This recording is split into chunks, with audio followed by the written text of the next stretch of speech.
Hello, you are listening to NPE Stories. This is a podcast where NPEs can share their story. I am your host, Lily, and I found out I was an NPE through an ancestry DNA test that changed my life forever. NPE is a term that stands for Not Parent Expected or Non-Paternal Event. This means that one or more of our parents are not who we believe them to be. NPE Stories is a podcast where NPEs can share their story of what their original family was like, how they found out they were an NPE, and what their journey has been like since the day they found out. Welcome to episode 227. Today, I am speaking with William. Hi, William.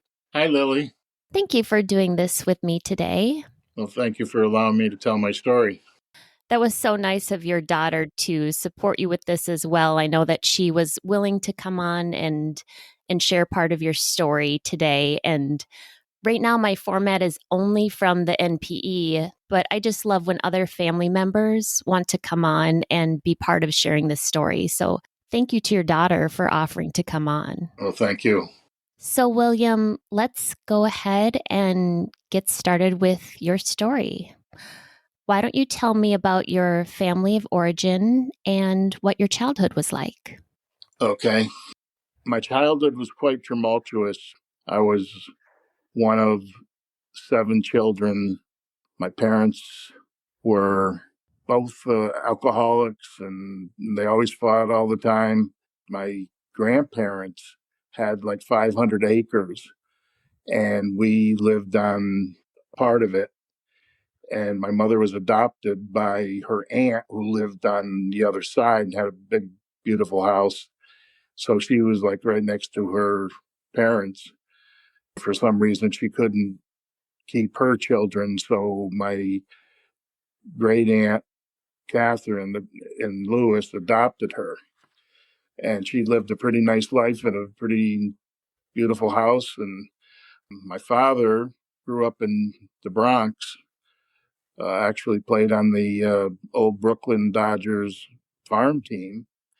And then they moved up to Schenectady, which is around Albany, New York, in about 1950. So my mother was never really well, and my father drank a lot, so they fought. And it was kind of a constant thing, 2-3 nights a week. Eventually, and then we lived on a trailer house behind the big house that her adopted parents had built. He was a contractor and built big, beautiful homes at the time. They'd be like McMansions today. And we had heard rumors growing up that my father had an affair. Eventually, my mother was put in the hospital, but when she got out, things really weren't that much better. They got divorced when I was about 10, and we had already moved a couple times and then, in and out of a couple schools. Then GPS got involved when I was about 12, and we were put in foster home, taken away from my mother. My mother and father had divorced a few years after she got out of the hospital. Didn't get better, so they got a divorce. And then she tried to raise us, even though it was this big, beautiful house, but she didn't have any job, or she ran out of money and couldn't support the house and us. So she ended up renting out the rooms of this big house on a daily, weekly, monthly basis. And we went to live with my grandmother, my father's mother. She was the rock in all our kids' lives. So we ended up in the foster system, but not that long, a year and a half or so. But I think my father was in the meantime trying to get custody. So at age 13, he got full custody of the 5 of us. My 2 older half-brothers, brother and sister, were from a first marriage before my mother met my father. So she had 2 children. Then my mother and father had 5 of us.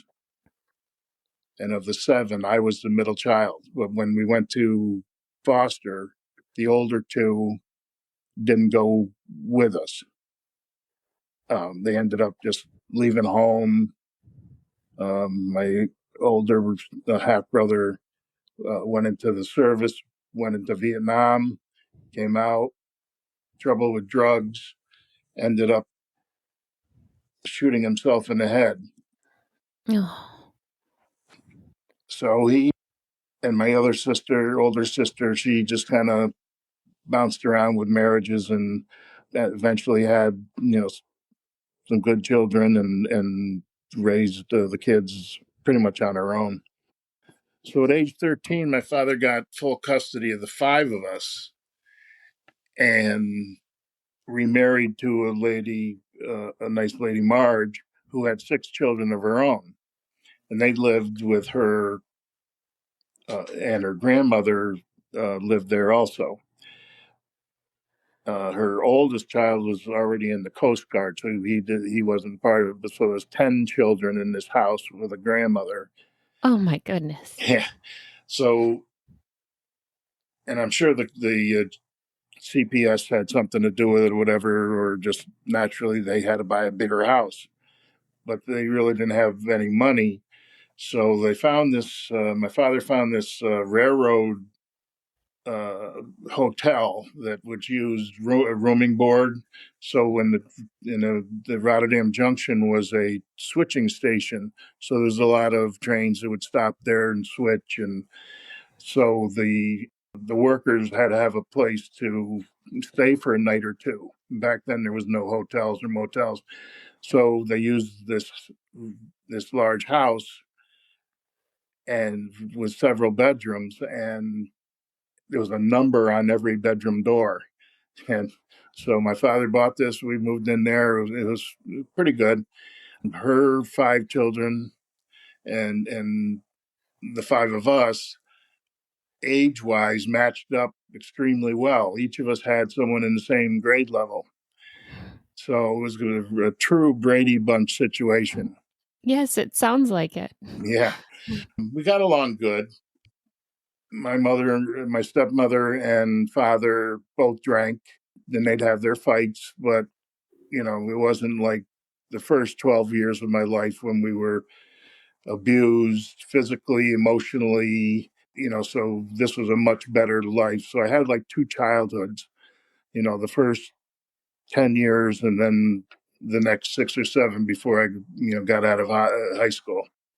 So we got along pretty good. Marge was a very good cook. She would make a lot of stews and soups. She was Hungarian, and her food was wonderful. But we ate in shifts. So the little ones would go first, and then the older ones. So I was about 14. I got a paper route, started making my own money, worked in the local grocery store.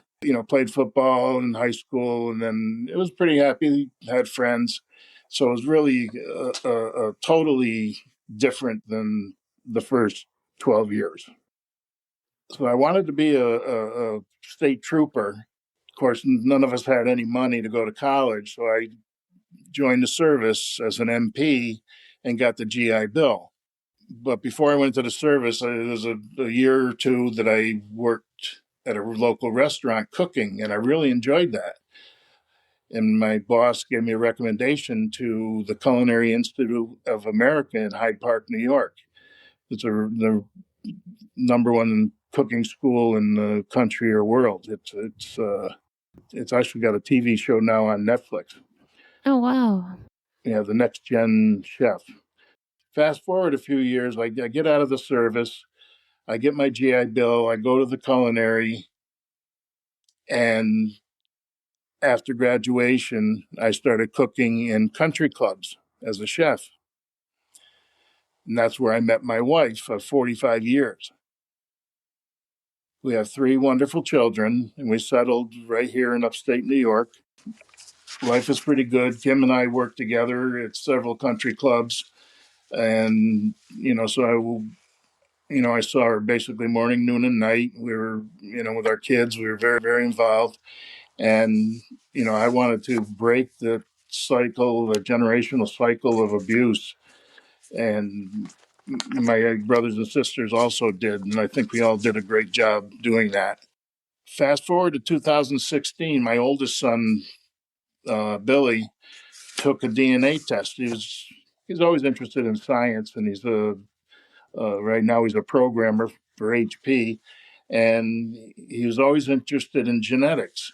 So when the DNA test came out, he took one, and he just wanted to know his heritage.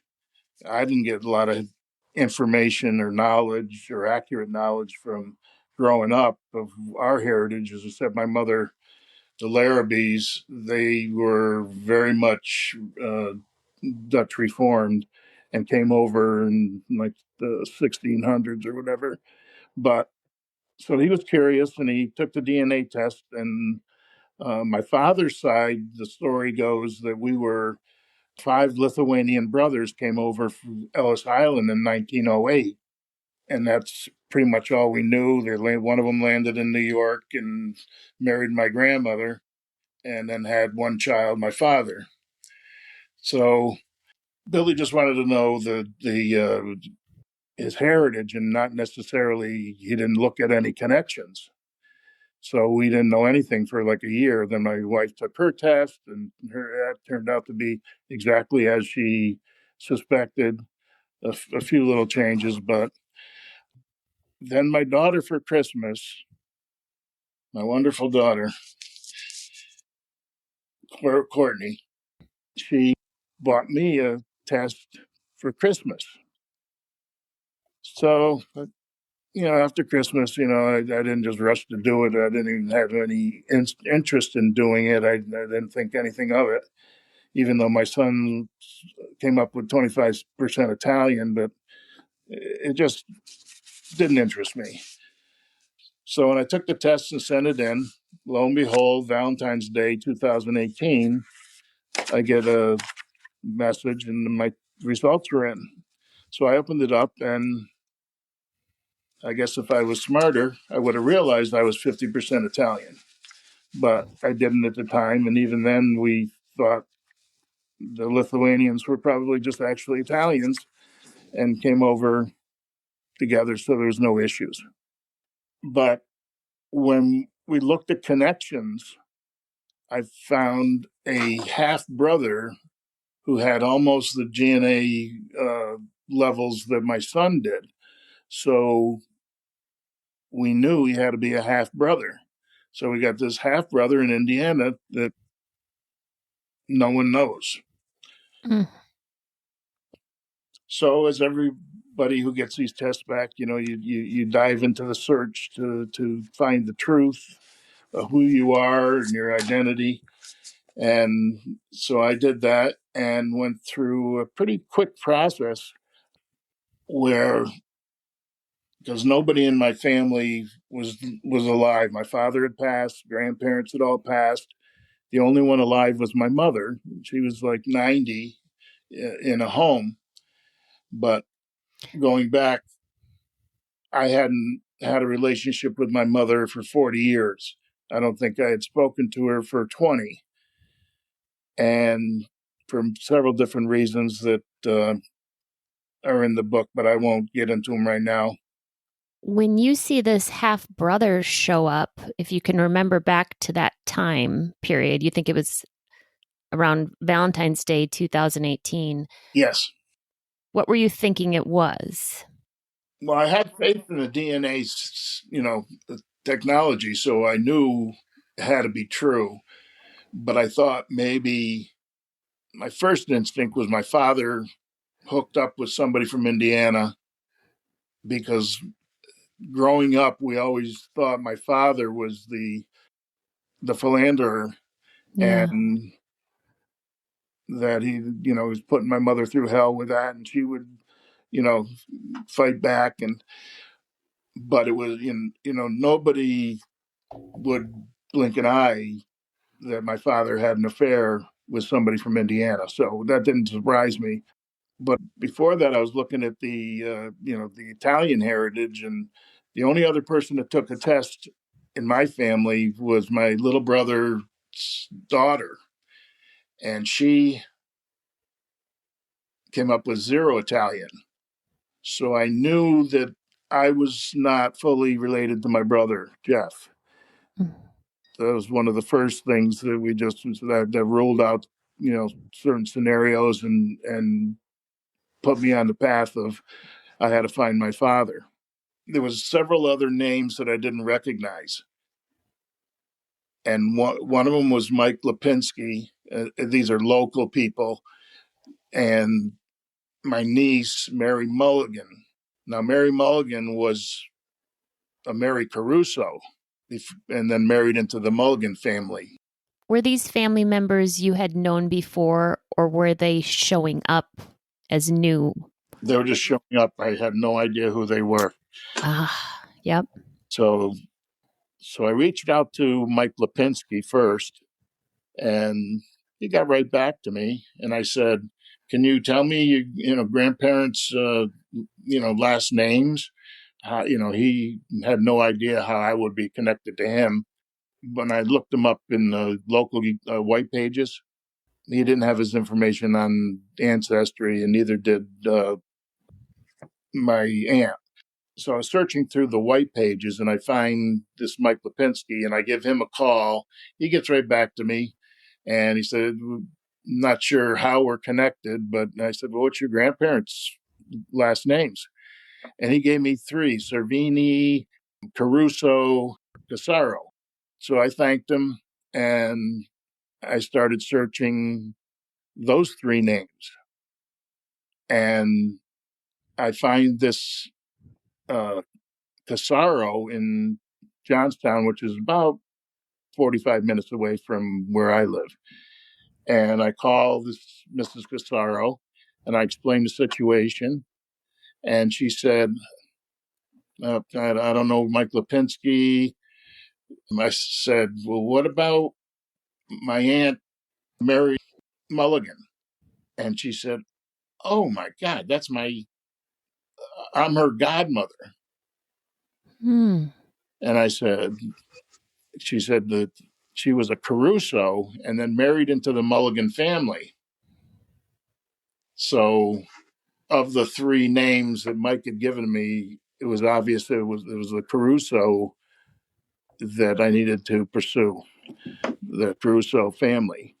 And she was nice enough to say, "Well, I think one of the 4 brothers still lives here in Johnstown."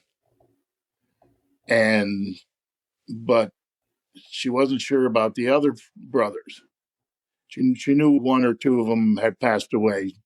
And so she said that, but he was the one in Johnstown that she knows was still alive recently was Duke, Anthony Caruso, and they called him Duke. So I went through the white pages. She didn't know how to contact him. So I went through the white pages and found his phone number. So I had to call him, but it was the hardest phone call you ever have to make. White pages said he was 90 plus, because they give a range. But so I'm going to call this guy 90 years old and say, "You might be my father." Yeah. So that was a little tough. So eventually I said, "Well, as Danny Shapiro said in her book, you're never too old to find out the truth." So I gave him a call. I left a message just so he wouldn't think that I was some scammer, and said, "One of you or one of your brothers may be my father." I got this DNA test back. But, I gave him a little quick uh, message. And then a couple days later, my wife and I agreed, call him back. And so I did. And he answered, very sweet guy. He wasn't 90. He was in his mid 80s, early 80s at the time. But he was very nice. He said, "Well, who was your mother?" And I told him, Ann Jeffers. And where did she live? And I told him Amsterdam Road, just outside Scotia, New York. And he said, my father had a restaurant out there. And then we kind of determined that the firehouse that's now a firehouse used to be his father's restaurant. And he would work there and help on weekends when not in school. So, all this is strange coming at me, confusing. I was angry, but at the same time, I was happy I was getting this information and being able to put together a puzzle. Was Duke your father? Doesn't sound like it. So I said, either you or one of your brothers may be my biological father. He paused and didn't say anything. We talked about, I gave him the information on my mother, and then we talked about the restaurant. But we still didn't talk about which brother was my biological father's. Mm-hmm. But before we ended the call, I said, see, I knew that the half brother showed up, but he didn't. So I said, did any of you or your brothers spend time in Indiana? And he paused, and then he said, kind of sheepishly, my father did. So now I knew that my father owned the restaurant, and he was a cook, chef, whatever. And Duke, we kind of figured it out at the same time. So I told him about Ricky Rentschler in Indiana. That basically is my half brother. So I called Ricky right away and gave him the news that Chef Louis Caruso was our father. And so he contacted Duke, and they started to have a relationship. And Duke is a wonderful man, and his wife Edna was too. She passed several years ago, but I had met her, and she was wonderful. So is Duke your half brother? Duke's my half brother, 17 years older, because he was 17 when he worked in the restaurant. But we had to help Ricky find now he knows his father. Indiana didn't release adoption papers until like 8 years ago. And then he just found out that he had been adopted. So he was researching that end and found out that his mother had worked in a hotel with Chef Louis Caruso, got pregnant, gave birth in a home for unwed mothers, and was where Ricky Rentschler comes in. Wow, he knew he was adopted his whole life. He had wonderful parents. But when this came up, he was just curious and wanted to know.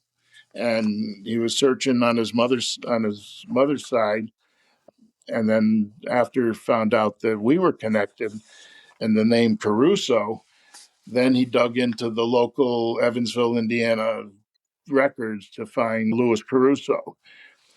And so what happened was when Chef Louis found out that I was born, he closed the restaurant, went to Indiana, impregnated another woman, and then left her unwed 4 years later.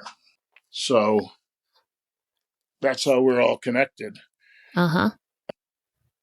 In the meantime, through all this, I'm communicating with my brothers and sisters, and none of them are, have an issue. None of them are surprised, really, or shocked.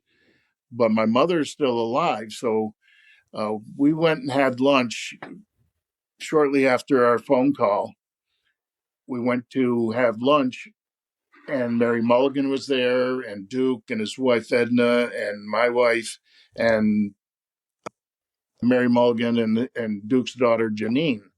So we got to meet each other. We kind of talked about the story and how it all developed, and they're wonderful people and very accepting. And so I'm sitting there next to Duke, and he's patting my hand the whole lunch. And he says, "You got your father's hands." And so then Janine pulls out a manila envelope with an 8x10 glossy picture of Chef Louis Caruso. She says, "I think you'd like to have this as a picture of your father." Well, my wife said my face went white as a ghost. The damn scoundrel looked just like me. Wow. And, I thought back to the restaurant in those days or whatever, some Italian chef, not make anything of himself or whatever. But then he ended up winning one of the most prestigious chef awards in 1960, and got a couple medals. And so he was a pretty renowned chef in the country by that time. And he passed away. But the resemblance was uncanny. And the fact that I had gone to the CIA and he was a chef, and come to find out, he taught at the CIA after he got out of the Navy, teaching veterans a career in cooking. Oh my gosh. Here, you went to the Culinary Institute and he is also a chef. Gosh, that's so crazy when you find these things out. I know, isn't that something? So my mother is still alive, but I hadn't spoken to her, like I said, in 20, 30 years. There's a lot of reasons why, but that's just the way it is. And so I asked my sisters, who I'm very close to, and they go up and see her every couple of weeks. And I said, "Would you mind showing her this picture and seeing if she'll come clean?" And they said they would, and they did. So they take it up to her, and my sister kind of has the envelope there. And my sister's, very nervous about when to whip it out and what to say. So she said, "Mom," and just 2 weeks prior to this, I told her the situation, and she went up and said, "Mom, an Italian guy called me and was looking for you. Do you know any Italians that would be looking for you or whatever?" And she said, "Well, how do you know he was Italian? He didn't give his name." So, anyways, she was pretty sharp at 90. And so when my sister finally took the picture out and laid it on some newspapers in her room, she picked it up and she stared at it, didn't really say much, sat it back down, and looked away. And my sister said, "Oh, she must be tired. Let's leave her alone for the day." So they left about 3:30, and my wife and I are working at the country club, and we're in a board meeting, and our phones are going off the hook. So as soon as we get out of the meeting, we call it our sisters, my sisters. So we call them back, and my mother had passed away 4.5 hours after looking at that picture. Really? Now, Oh. who knows if it was a coincidence, but might have drove her blood pressure up or whatever. But anyways, so I had the guilt of feeling like I killed her. And so I was dealing with all that.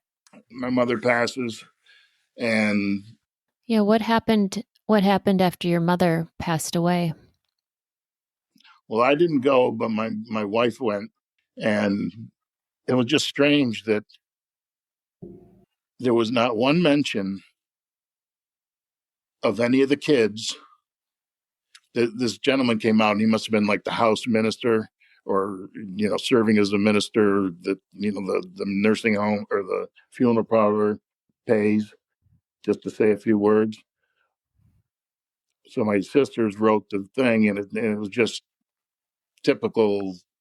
I wasn't planning on talking about this, but So he talks about my mother as a child, growing up, whatever. And then the next thing she's talking about is her fifth husband and the grandchildren.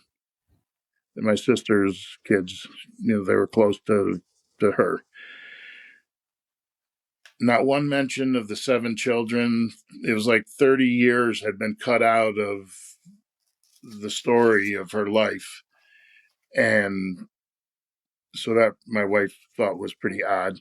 But anyways, so it comes this summer, and Ricky and Duke and I want to get together.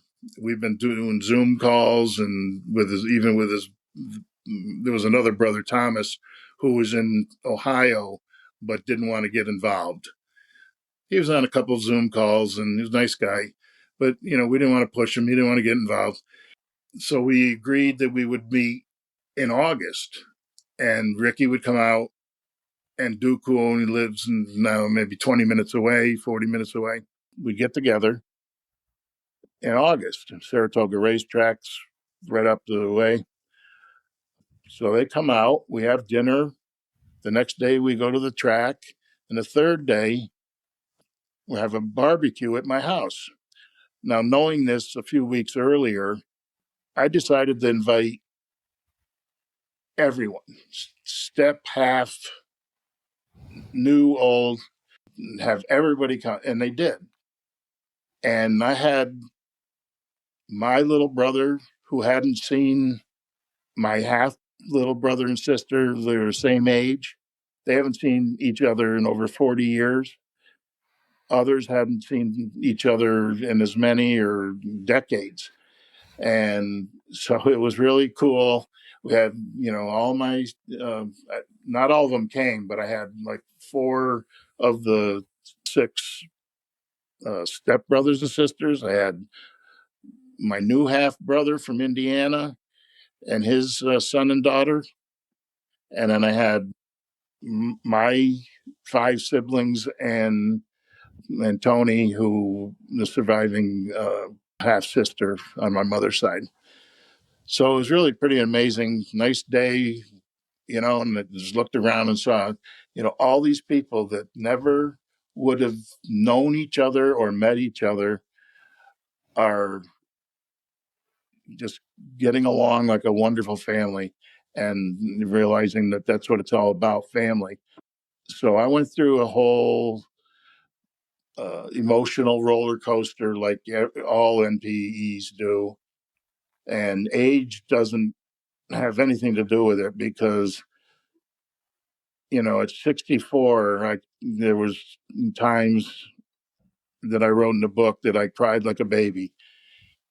And you're hurt, you're angry, and how do you get past it? And so knowing the truth is the biggest part, and then learning to forgive and accept, because we can't stay angry at people that are 30, 40 years ago or since past. How can it's just a waste of your time by being angry and whatever. So I don't know if I was lucky, or that my search was quick. I know there's searches that take years.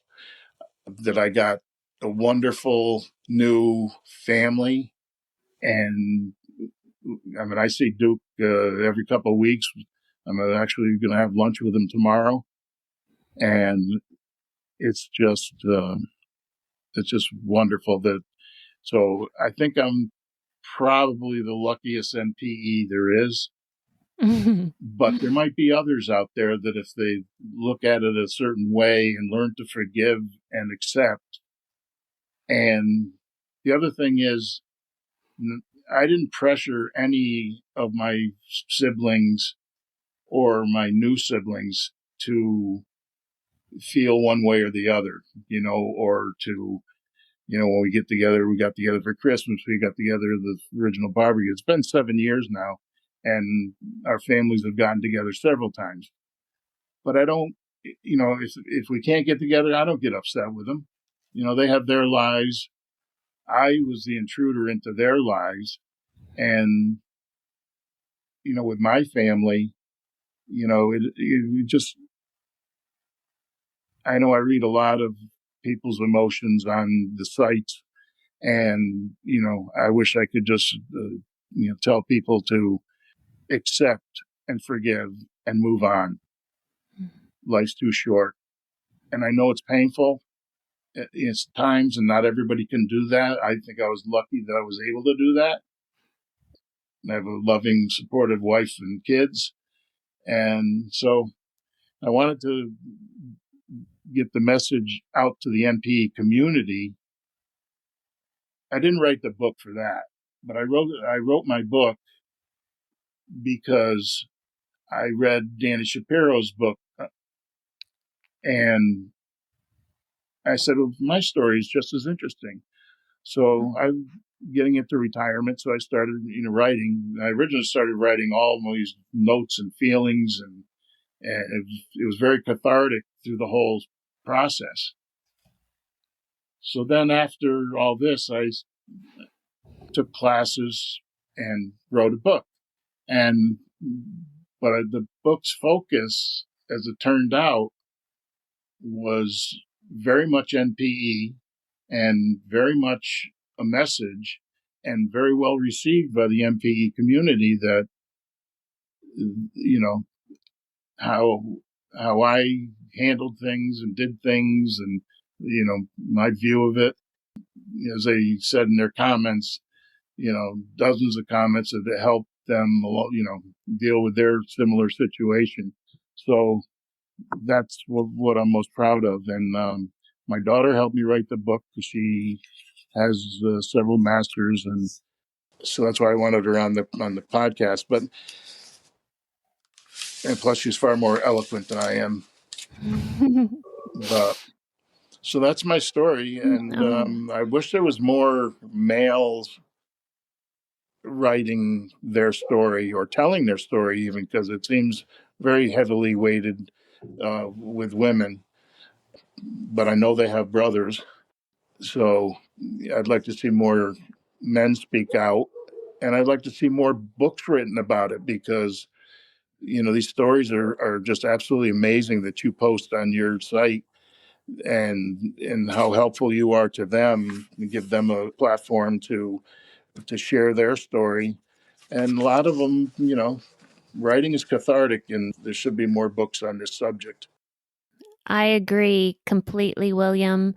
I agree with you on everything. There should be more content, and thank you for writing your book, and more male NPEs sharing their story. I mean, 10 years ago, you couldn't find a support forum for us. You couldn't find books for us. And you're alluding to one of the first books on an NPE, which is Danny Shapiro's Inheritance. I'll put the link in. Mm-hmm. And if people wanted to contact you, William, or find out more about you, could they do that? Where should they go? Absolutely. Just Facebook William Apprence, or email wapprence@gmail.com. And my book can be found everywhere. How do you spell Apprence? APERANCE.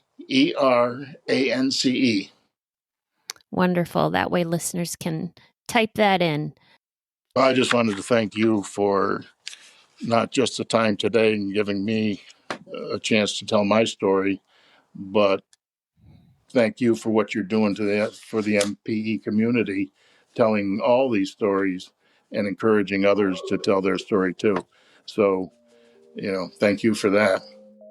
Oh, thank you so much for coming on today, William. I really appreciate it. Thank you. These stories are here for us to identify with. If you are an NPE and would like to share your story, email npestories@gmail.com. You do not have to give any identifying information. If you are an NPE and would like to share your story, I'd like to hear from you. Subscribe to this podcast to hear more. Come heal with us.